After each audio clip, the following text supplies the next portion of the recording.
Well, a warm welcome to today's talk, Thursday the 29th of July. I've got some information from the UK now, because a lot of things that are applying to the UK now will be applicable to the United States in a few weeks' time.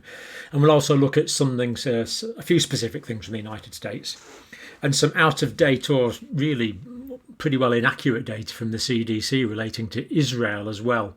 But we'll look at that later. And then we'll finish off with a report from Vietnam, which is interesting. Did so well to begin with. Things aren't so well now. Now, just briefly before we start, the cases in the UK, the official government cases, as we've seen, they've been pretty low. Now, we noticed that they were going down, then they were up yesterday on Wednesday the 28th.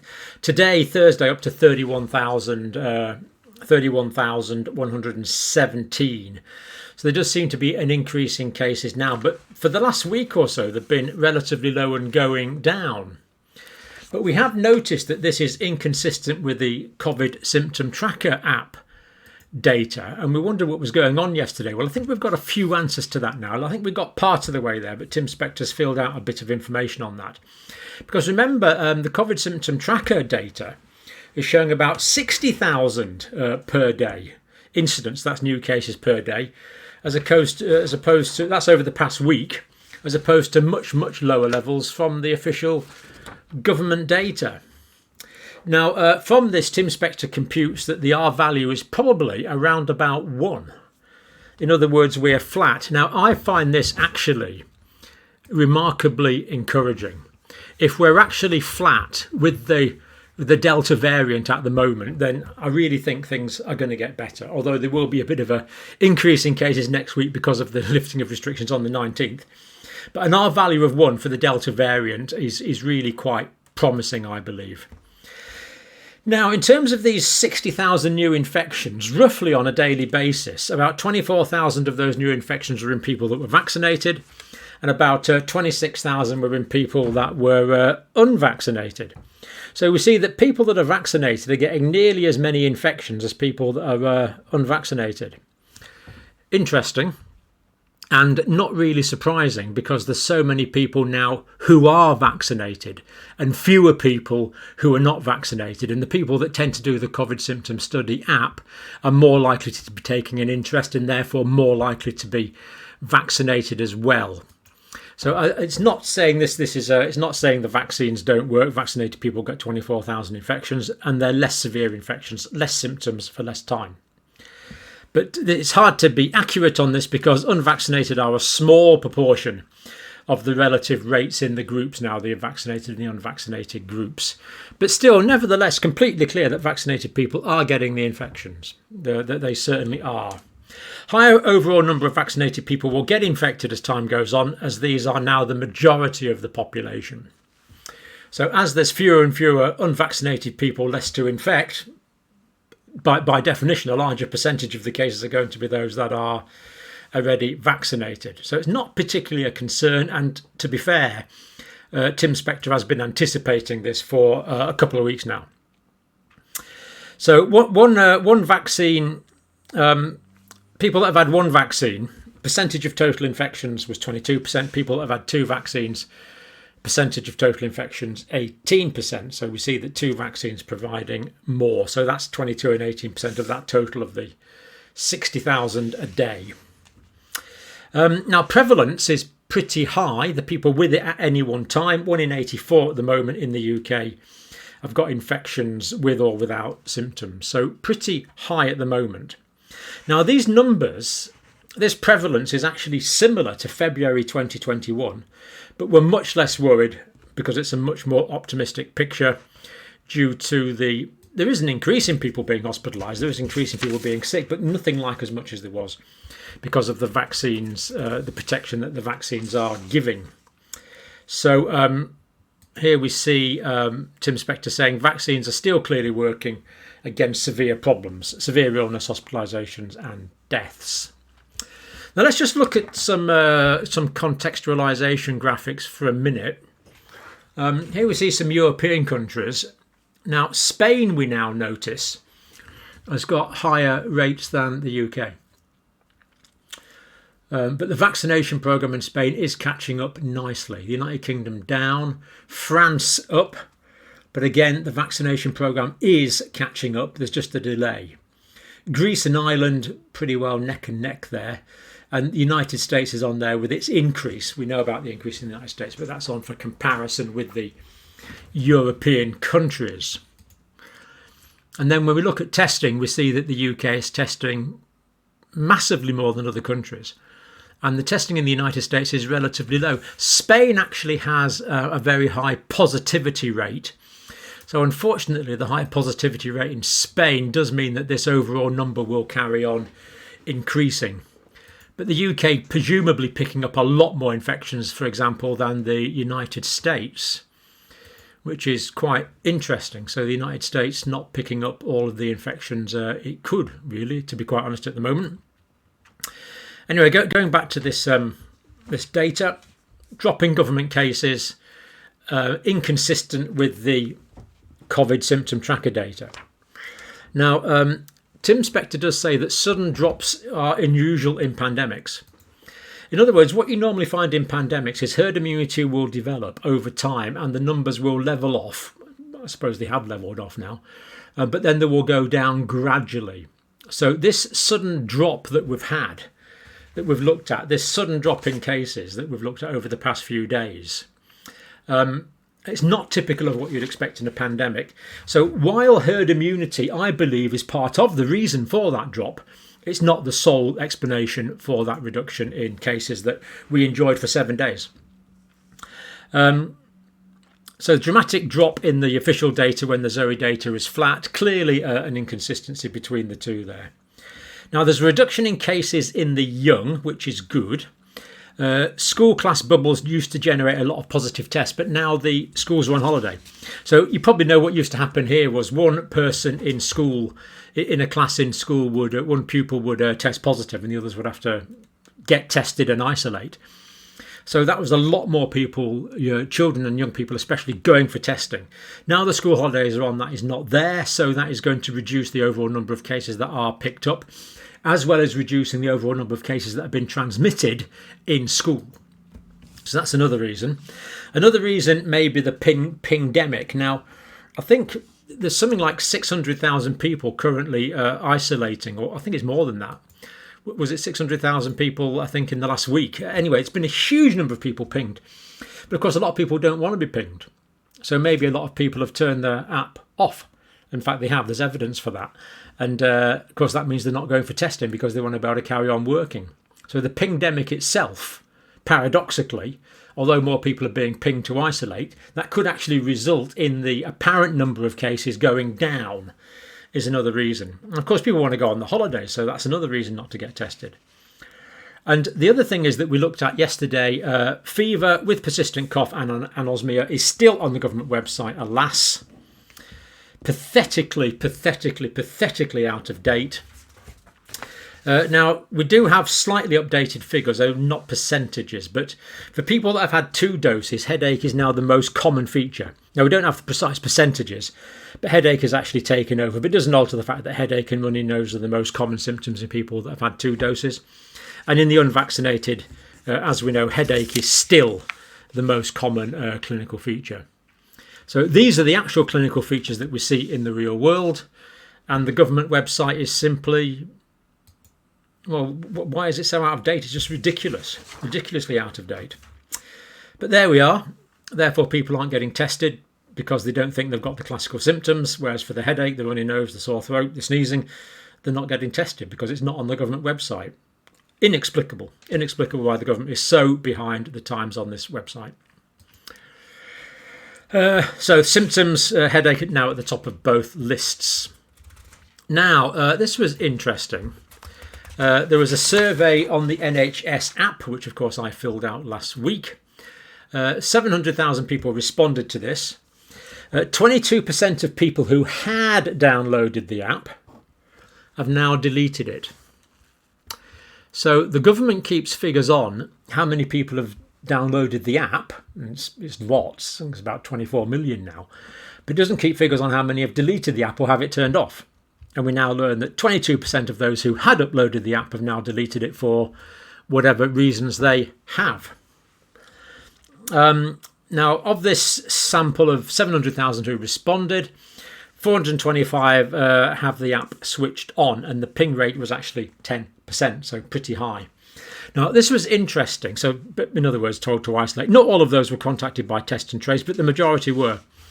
17 to 25-year-olds was 28% of pings.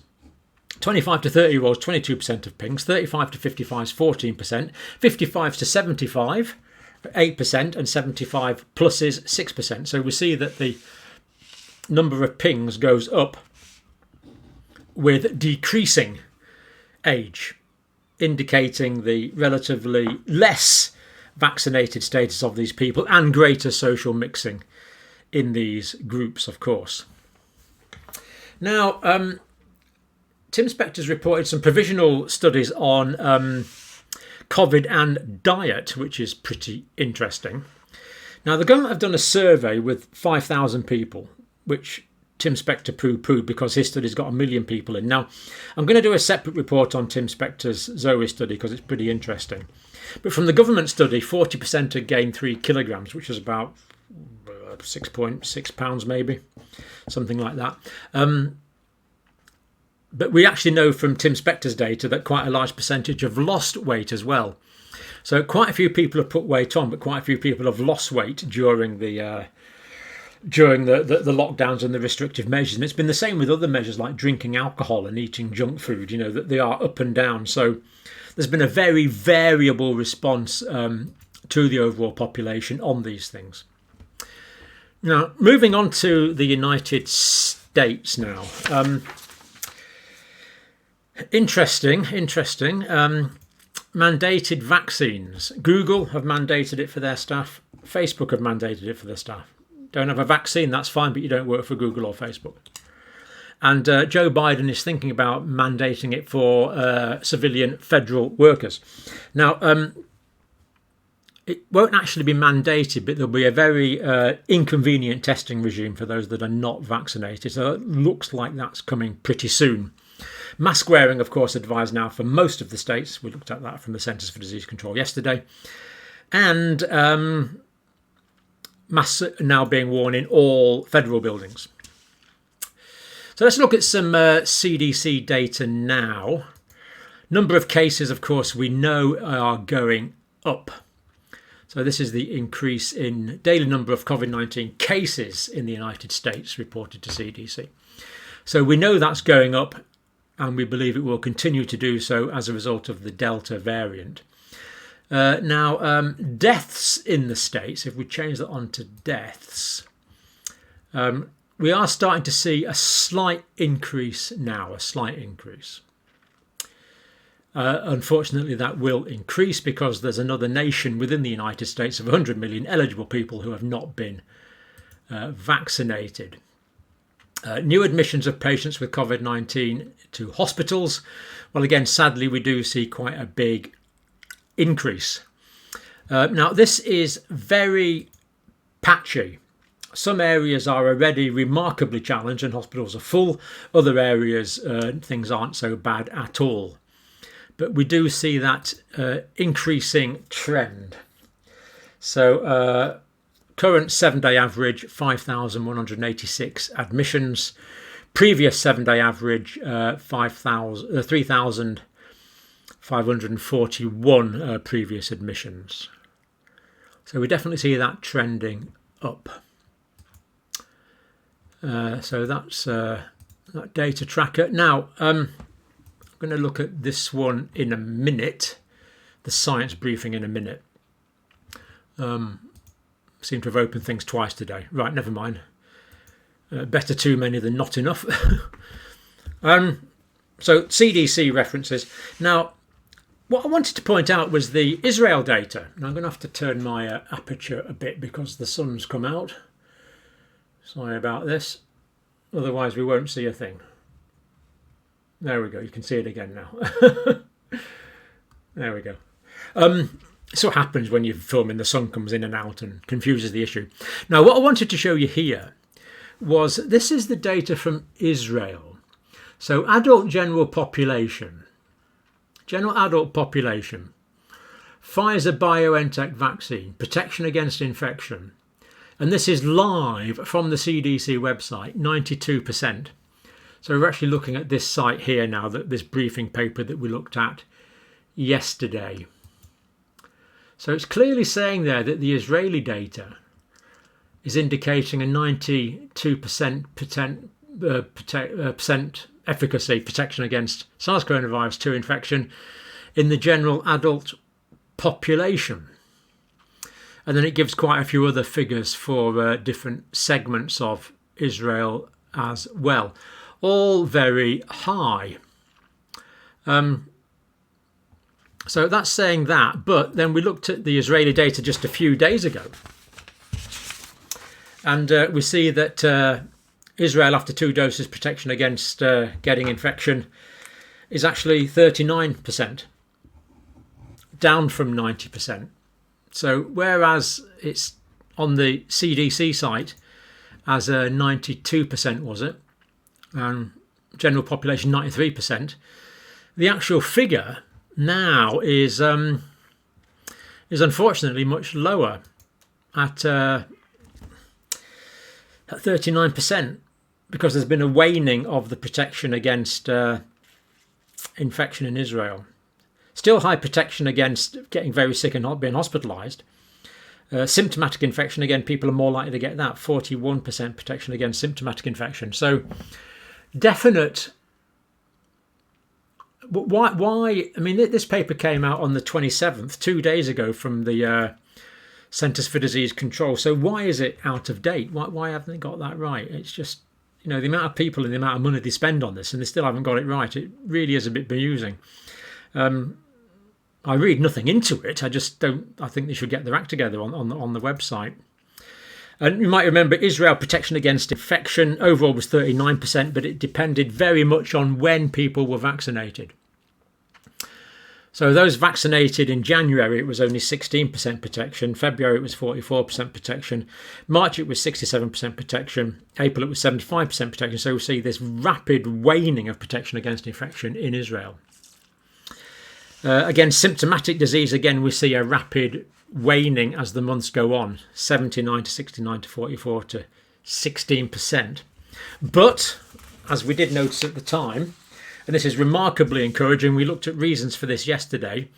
It looked yesterday from the scientific information we were looking at that the reason for this protection was due to the memory B and T lymphocytes, which give longer protection, particularly the CD4 T helper lymphocytes and the CD8 T cytotoxic lymphocytes. So what we see is we actually had this pretty good level of protection against hospitalizations with not really significant waning. So April, March, February, January. So not really significant changes there. So that is encouraging. That's very encouraging. And the protection against severe disease in Israel, again, being maintained for quite long periods of time. But it just bemused me that the CDC put up that information just a couple of days ago, and already it was really quite out of date. So, okay, so that's the main part of the report today. Now, I want to finish off on Vietnam. Now, just to remind ourselves here, Vietnam, basically no cases all the way through, essentially not, but all of a sudden massive increase in cases, starting in the Ho Chi Minh area, but now going up really dramatically. And I'm afraid in Vietnam that the deaths have already started going up as well, I'm afraid. I mean, not high levels yet, but still going up to getting on for 100 per day now. So quite an increase, really, and a dramatic increase in cases, as we see there in Vietnam. So we're going to listen to Dave now, who's done us a recording. Now, this is a sound recording from Dave in Vietnam, so thank you very much, Dave. Hello, John. I hope you're well. I'll give you a little bit of a rundown of what's happening here in Vietnam. I know a little bit about what's happening in neighbouring countries, not a lot. So as you're well aware, Vietnam did very well from the onset of the pandemic. We stopped flights from China very quickly. We closed schools very quickly. Not long after, we stopped international flights coming in. We had a shutdown last January, which was about 3 weeks, not very long. You were not allowed to congregate in large groups. You had to wear masks. They promoted washing hands and hand sanitizers. You could go out and exercise, and you could also go shopping into apartment buildings or offices. Your temperature was checked. You had to wear a mask, and a lot of places forced you to wash your hands. Everything was hunky-dory. There was a feeling of, we're in this all together. There was a Facebook page which was designed for foreigners to track what was going on. Tracking and tracing was really good, so you know which areas were here, which areas in the city, which areas in the country. Things were nipped in the bud pretty quickly. Except for there was a little bit of anti-foreigner sentiment when a British pilot got sick here. The Vietnamese government really didn't want a foreigner dying, and they did a marvellous job with looking after him, and he went home. In July, there was another outbreak in Da Nang. It was locked down geographically very quickly. Anybody who visited the city a month prior to the first case had to go and get tested, had to self-isolate for 2 weeks. It was well managed again. Unfortunately, they had their first death. A lot of the deaths occurred in a renal unit of a hospital. Obviously, the patients had underlying diseases. That was pretty well and swiftly stamped out. There were a couple of more smaller events which were all very well handled, and probably the best response in the world. Arguably, a lot of the Western media talk about New Zealand, who have done an excellent job also, but you've got an island or two islands with 5 million people. Here you've got 96 million people, and we share 3 borders with other countries. One very long border with Laos, and of course we share a border with China, and that Da Nang outbreak was attributed to illegal immigrants coming over the border. So fast forward to end of April this year, few cases up in the north. The north got hit.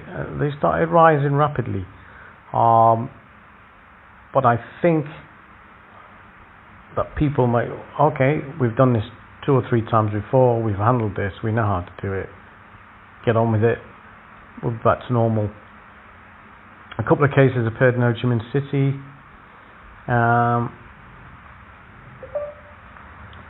and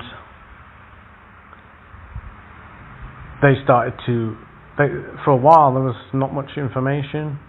The website for foreigners was down for reconstruction, which was bad timing, but I didn't understand why it took so long, because it's just a Facebook page, so if you're going to change the background picture, change the background picture. There was a very little amount of information coming through, but again, most people weren't afraid or worried, because it's all been taken care of in the past. The cases in Ho Chi Minh City started to rise rapidly.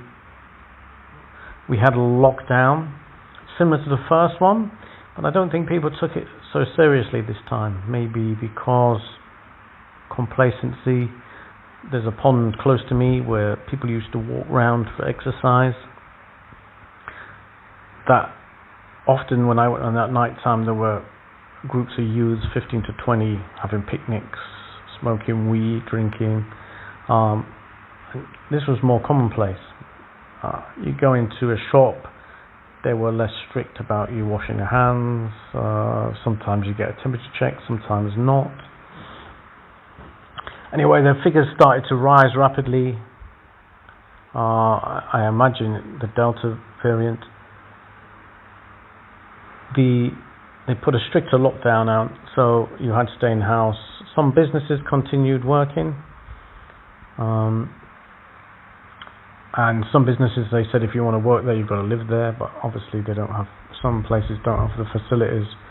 But in the factories, there was one positive case in a factory, and they locked the whole factory in. I mean, you just create a petri dish, in my opinion. I don't know about yours. You're obviously more informed about these things. So they made the lockdown stricter. No outdoor exercising. You only could go to the shop if you need necessities. There were some videos posted. I guess a minimal amount of people getting their shopping bags searched and getting fined for having non-necessities in there, but I think that's ridiculous. If you go to the shop for your eggs and your vegetables, and then you think I'll have a Mars bar or a Snickers, you're there anyway. Why? It's not essential, but you may as well have it. So we went on a 2-week stricter lockdown. All food deliveries cancelled. You could get groceries delivered, but not takeaway food. All takeaway food had cancelled at that point. So we did 2 weeks of that. It seems a lot longer. Now, after the 2 weeks, cases are rising. I mean, we're talking 5,000 a day, which to some countries might not be a lot. But considering for the whole, from the beginning, January 2020 until April 2021, we only had 5,000 cases in total. So it's hit us quite hard. A lot of foreigners are trying to leave the country because they've changed the laws on visas and people can't get out. People have booked flights, but you can't get to the airport and there's no taxis running. So there's no buses obviously running, there's no taxis running. So people are panicking a little bit.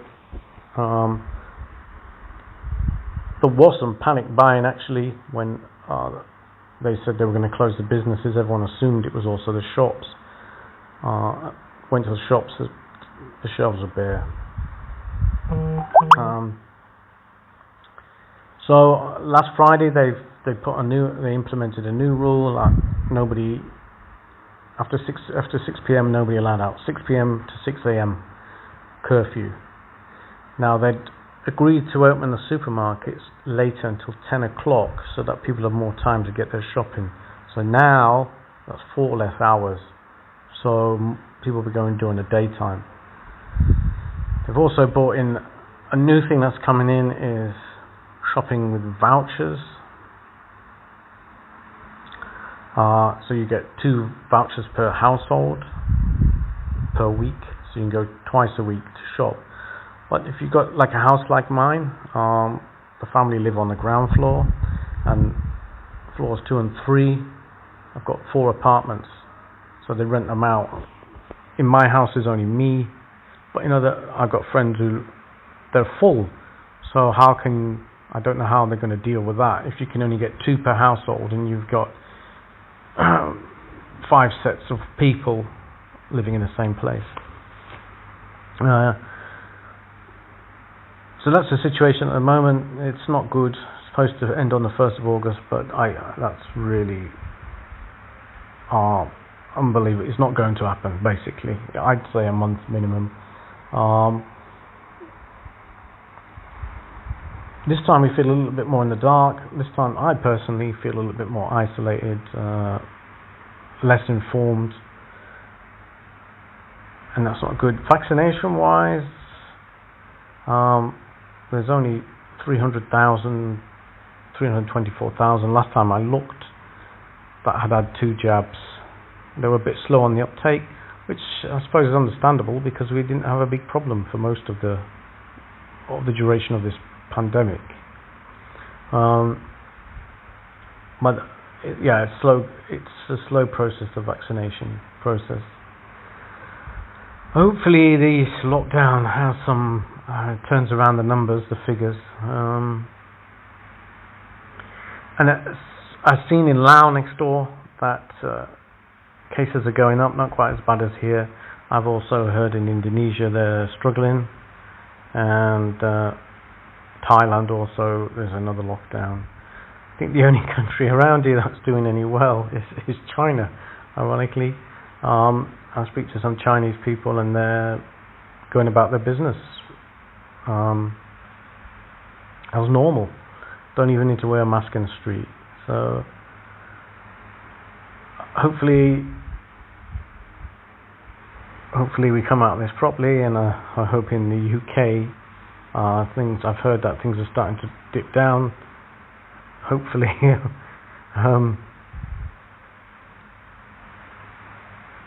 hopefully that was a good decision by the government. I didn't think so at the time, but who am I to say? And it looks like things back at home are getting back to normal. If you want any more info, just drop me a line. Dave, thanks for that. It's just so good getting these live reports from the ground. I mean, Vietnam did so well, didn't it? But of course, the Delta variant's there now, and it's just probably going to rip through the country. 324,000 people vaccinated, 94 million population. You don't need me to tell you. That is not looking good at the moment, and it doesn't seem to be contained. So it's such a pity. I remember way back in, I think it was February or even January 2020, the Vietnamese stopped the flights from China.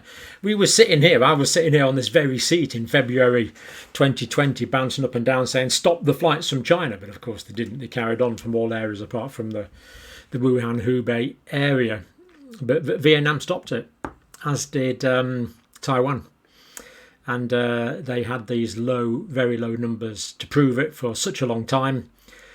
But it's a pity now that they will have essentially no natural immunity and no vaccine immunity to protect themselves against the Delta variant. So not looking good over the next few months, to be quite honest, in that part of the world, which is a real tragedy. But that seems to be where we are. So that is us for today. Thank you, of course, as always, for watching.